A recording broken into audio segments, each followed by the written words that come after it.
మామూలుగా అయితే అది ఇది ఇది అది ఇది అది. సో ఇది అది ఇంకేముంది? నువ్వు తప్ప రెండోది లేదంటే వ్యవహారం అంతా ఏంటి?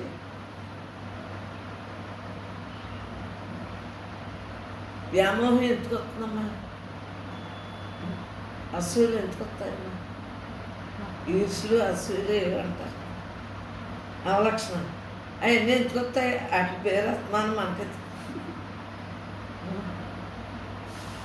మనం పరమాత్మ స్వరూపం బ్రహ్మంగా ఉండటం తప్ప రెండోది వినొద్దు, మాట్లాడొద్దు. మన వయసుకి ఇన్నాళ్ళు బతికేము, ఏ టైంలో ఆయుర్దాయం అయిపోతుందో ఏది మన గురించే మనం చూస్తున్నాము.